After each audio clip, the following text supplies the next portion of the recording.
So, on the long weekend recently, it was a long weekend. It was a Saturday, Sunday, and a Monday.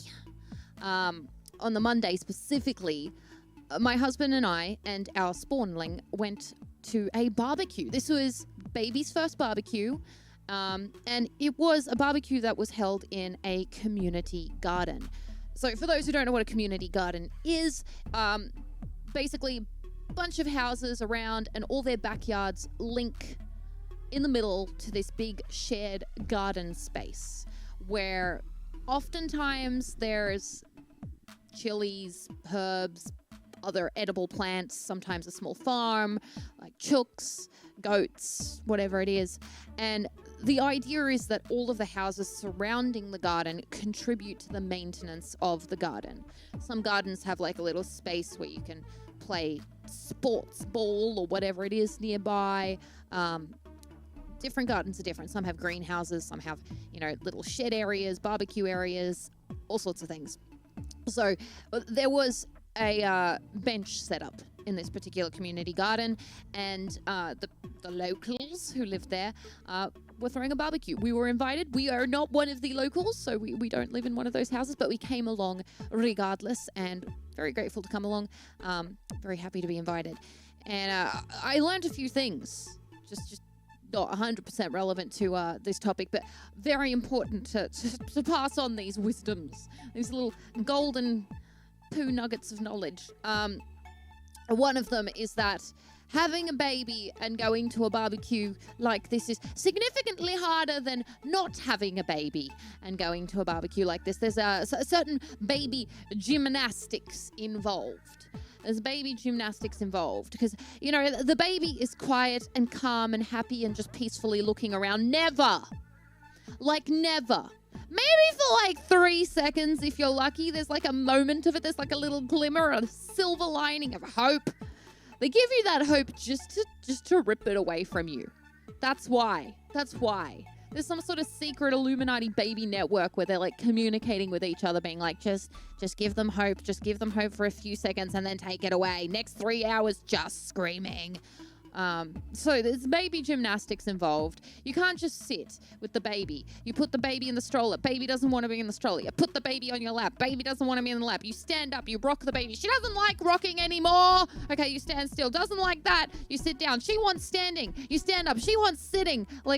There's gymnastics involved, not to mention getting around when you're holding the baby and you're all right, this is basically an obstacle course and I can't drop the baby because that's unethical. What do I do? Okay, I'm sitting on the bench, but I'm sitting the wrong direction and now someone's staring at me because they have to get around me and the baby.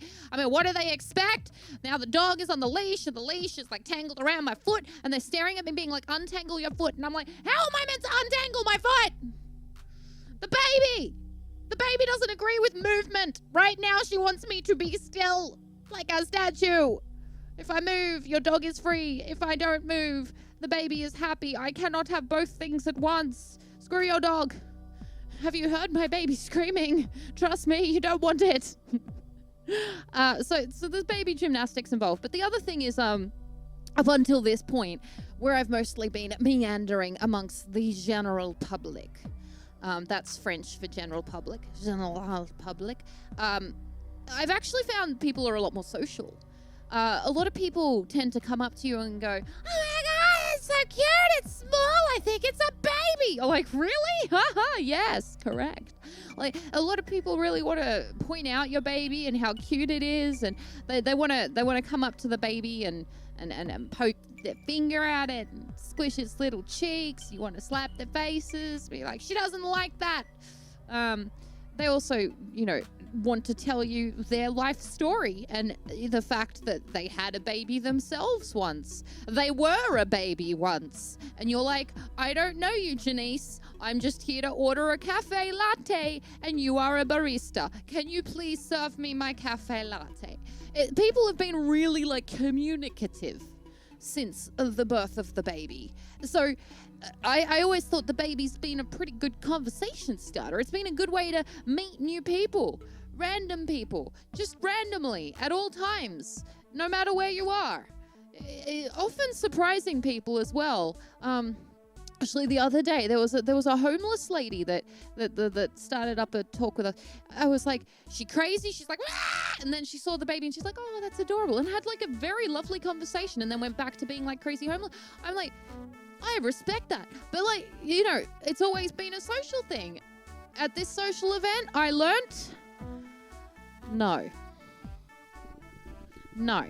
there is a subsection of the population, the general population, that likes babies and wants to chat about the baby, but perhaps the greater majority of the population wants nothing to do with you when you have a baby. Nothing to do with you. I always thought the best, like, people repellent is poor personal hygiene and body odor. Apparently not. A baby is a very effective people repellent. Patrick and I were some of the first people to arrive at this picnic, and we were sitting there with this beautiful, adorable baby, and she was actually calm at this point. And you just see people coming into the community garden, spotting us. It was like they made a beeline, you know what I mean? It was looking at us, then straight to the baby, and then just like backing away slowly. I'm like, Patrick, are people scared of us because we've got a baby? I know what it is. The baby is giving them stink eye. That's what it is. She has like a really good, like, resting judgmental face look. It's like a, I can't believe I'm within your presence look. She's getting ahead of her teenage years. She's 4 months old, but she's already got this mastered. And I reckon she was giving them stink eye. Like, they were coming in, they were like, I spent the morning preparing, put on my best sundress. I've got some chicken. I cooked some chicken so I can bring it along to the barbecue. I'm going to go to the... Oh, she's looking at me. She's judging my sundress. She doesn't approve. Our Majesty is annoyed. Yes, indeed. And they just backed away. So for a good chunk of this starting period of the barbecue, like, at least a dozen people arrived, but they just didn't want to come near us. And I was like, all right. It's a people repellent. I mean, the alternative is there are a few people that either have a baby themselves or have been parents, and then you are stuck in an involuntary conversation about parenting. And being a parent, you do like speaking about parenting because it consumes your entire life. So, I mean, topics-wise, you're running out. You're like, I've had no sleep. I mostly see nappy. I mostly hear screaming. And sometimes in the dead of night, when she's quiet for a moment, I cry. Like, you know, that's parenting summarized. So you don't have that much in common or much to speak about. And you can chat about that sort of thing. But also, you're like, I'm a bit bored of this conversation. People would chat with Patrick and they would say, what do you do for work? I always used to hate that question. I always used to hate it. And I was like, I yell at cameras. They're like, you make a living doing that? I'm like, yes, I do. I'm yelling right now. Sometimes I prefer talking to the cameras as opposed to talking to you. But, you know, no one was asking me what I do for a living. You know, people asking, oh, what sort of hobbies do you have? I'm like, I also have hobbies. They're like, what do you like in terms of food? Would you like some of this salad or would you like some of this? I'm like, I like food. I can speak about food. Does someone want to speak about food with me? Oh, you probably want to be eating healthy for the breast milk, for the baby. No! Give me the fries. Nah! Yeah. Such it is. But, anyway, we were at this barbecue with the baby. I got sidetracked. And I have never seen so many flies in my life. Flies. I am Australian. So, you see a lot of flies in day-to-day life. They call it the Aussie salute for a reason. Like, you first land in Australia and you need to learn the Aussie salute. Like, it's necessary. You come in there and you're attacked by flies straight for the eye, up your nostrils, into your mouth. If you say hi, by the time you finish that word, in has gone a fly. So you have to learn the Aussie salute. This is the Aussie salute. It's basically swatting away flies. Right, there's a lot of flies around. But this barbecue was a fly fiesta. It was a fly fiesta. The moment that they put food down, it's like a swarm. Has anyone seen that Black Mirror episode with I think it was like electronic bees that kill people? I don't know. Maybe I invented that in my mind, but I'm pretty sure that was an episode, right? It was like that, except they weren't electric bees. They were flies, and it wasn't attacking people. It was attacking the food. It makes it really difficult to eat the food. You're like, I guess I'll have this lamb chop. Move the lamb chop around as like a swarm of flies comes off it. You're like, I may die today. Pretty sure this is infected now. And you see new people bring their new food in and it still has a lid on the pot, and you're like, okay, how quickly can we get into the pot, get the food out, put it on a plate or in our mouths? Just like put your head into the pot just before it gets open so you can eat the food. There was so many flies. It was a fly fiesta.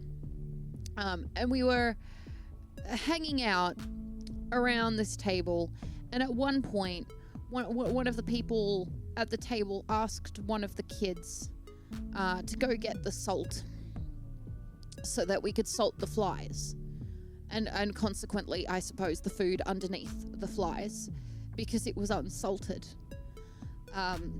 This is why they invented the indoors, indeed. So this child was requested to go get the salt, and the child's response was, why? And this is why children should be illegal. All the adults looked at each other and were like, back in my day, if you responded with why when an adult asked you to get the salt, you would get beat. Like, I'm not even kidding. I was born in the 90s, and even I knew you don't do that stuff. You smart aleck with your parents, you are screwed. There's no PlayStation first generation for like a week. Just because you said why. I mean, I'm gonna show my age here. I used to get hit with what are they called? They don't use them anymore. Videos, VCR, you know, the rectangular boxes. Video cases. That's what I used to get hit with when I did things wrong. They'd use the video case. People don't use videos anymore. They don't even use DVDs. They don't even use Blu-rays. They don't even use Netflix anymore. It's just beamed into their brain using AI. But yeah. Anyhow, now this kid responded with, why? And the person at the barbecue said, I'm 57, so I can say this because I said so. And the kid said, no, thank you, and walked off. Can you imagine? Can you imagine? I looked at Patrick and I'm like, if our baby does that, I'm going to return them. I'm going to go back to the shop where we got them and we're going to return them. But, this brought up a conversation because I finally had something to contribute that was not just, I am more than my baby, see me for who I am. I had something to contribute. There is a Hungarian story, and I am Hungarian. My background is Hungarian. And I don't know how many of you know this story. There was a story about a king with 3 daughters. A king with 3 daughters. And the king is pretty up himself. I don't think those were the exact words used in the storybook, but let's be real here. He had a bit of an ego. He thought himself to be pretty nice. He looked in the mirror at night and said, yes, king, you deserve to be king. Oh, yeah, you're pretty good king. You're pretty good king. And because he was a little narcissistic, should we say, he turned around to his 3 kids and said, how much do you love me? And unlike the children of today, which would just turn around and say, why? these three young ladies responded using simile, or the word like.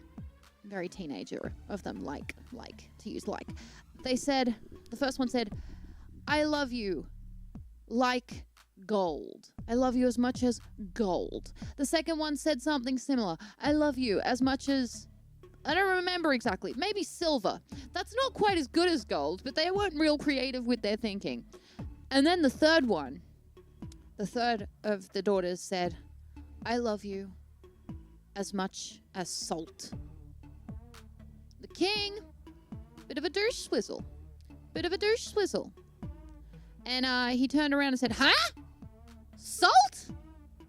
Gold, I understand. I look in the mirror. I'm like, oh yeah, I'm pretty good. Silver, I guess, on occasion, it has its place, silverware.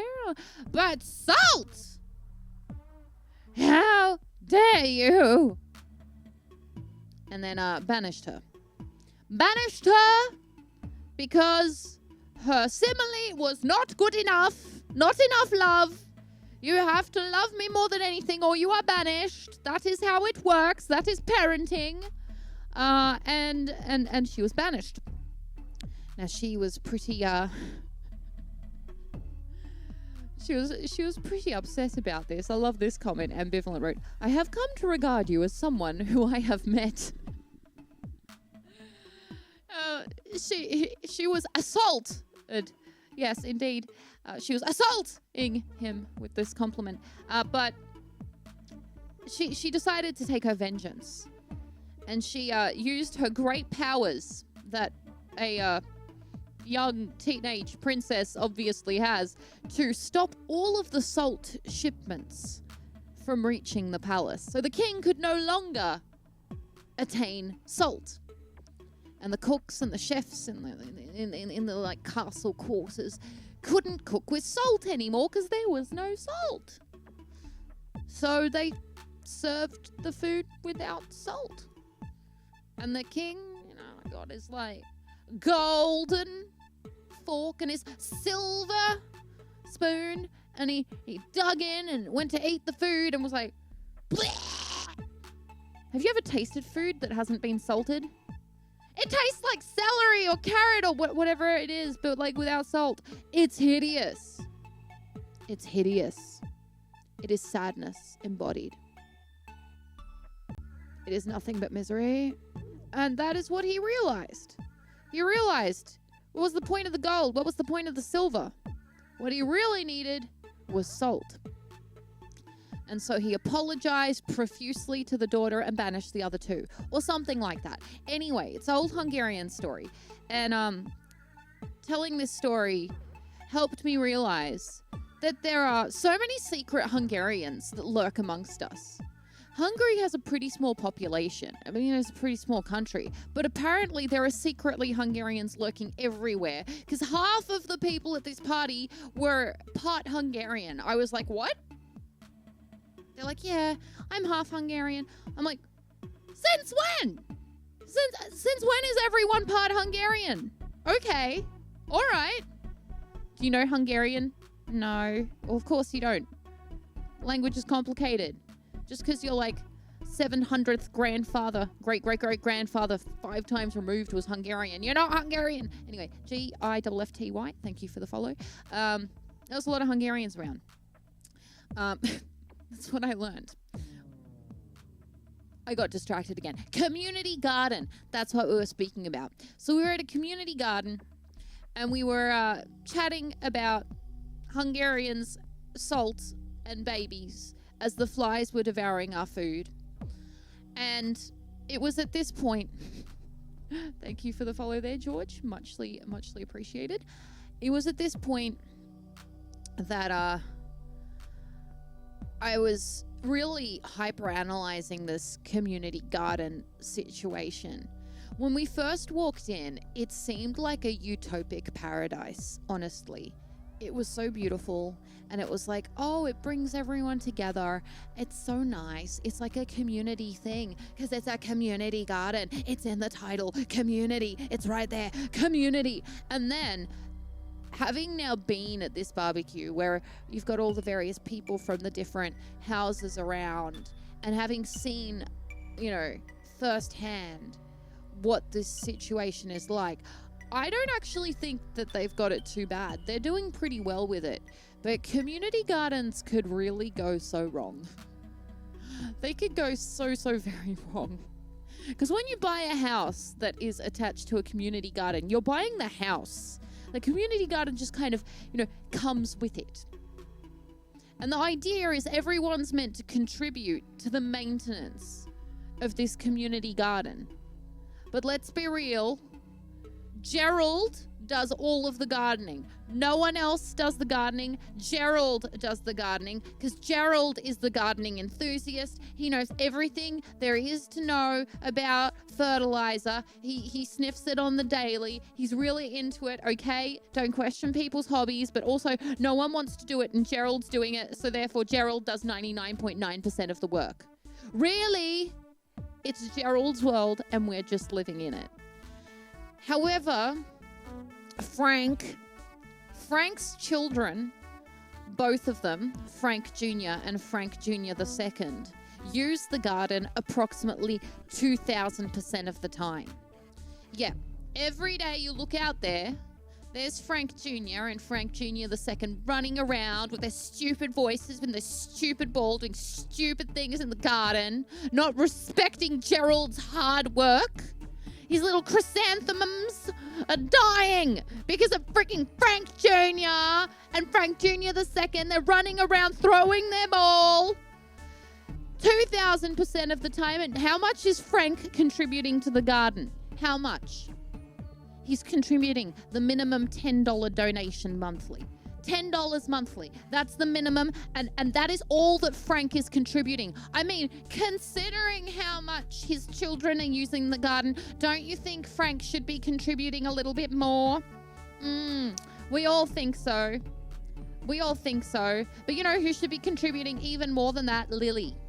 Lily should be contributing more because her dog has gone and dug up the plants. She decided to adopt Frederick. And she doesn't seem to accept the fact that Frederick is not a good boy. Frederick is not a good boy. He has not been a good boy. He's digging up the garden. Frederick is digging. He's pissing on the garden. Gerald is out there. He's crying. Gerald is in the garden crying.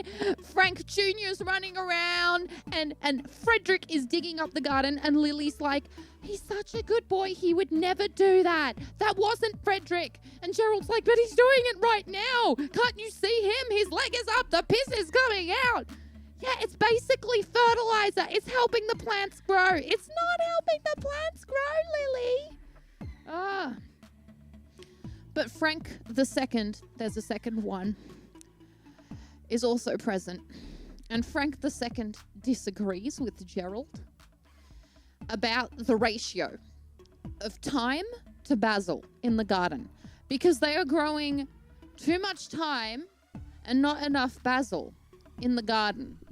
And Frank II definitely thinks that Gerald is incorrect with his ratios. But Gerald is like, oh, but thyme wards off the insects. And Frank II is like, yes, but we need more basil because basil is more useful. And then they're screaming and then they're shouting and they're at each other's throats. And now there's a blood feud.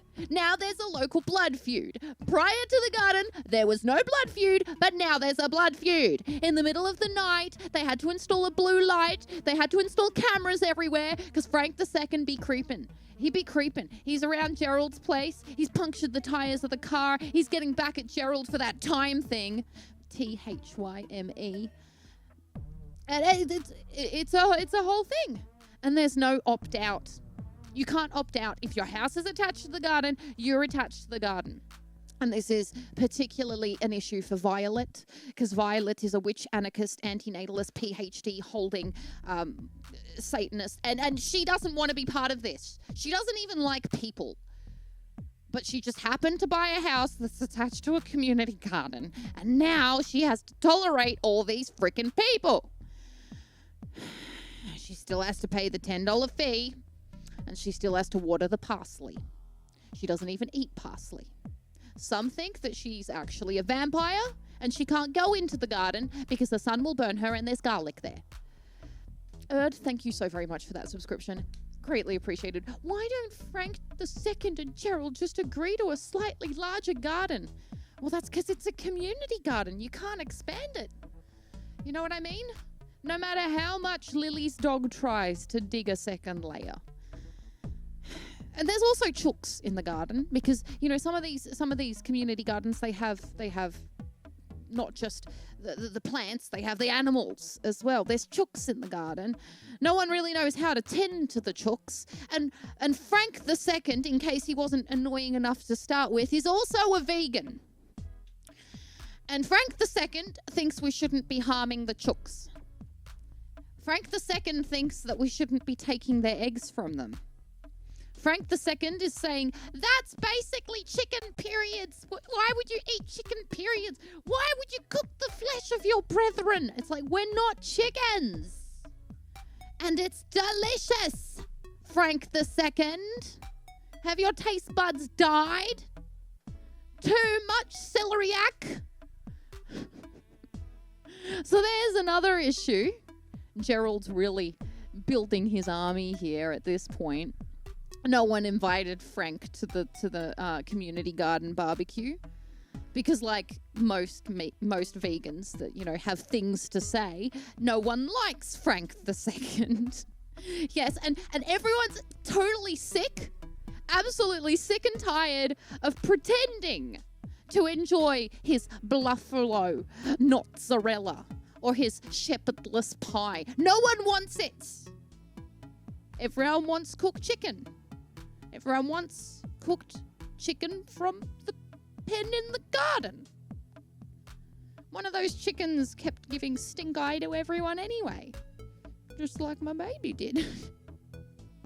Don't forget to hit the subscribe button and notification bell because clicking things is fun. If you want to see the full versions of these Twitch streams, then you can on my channel, twitch.tv/MaryAmber.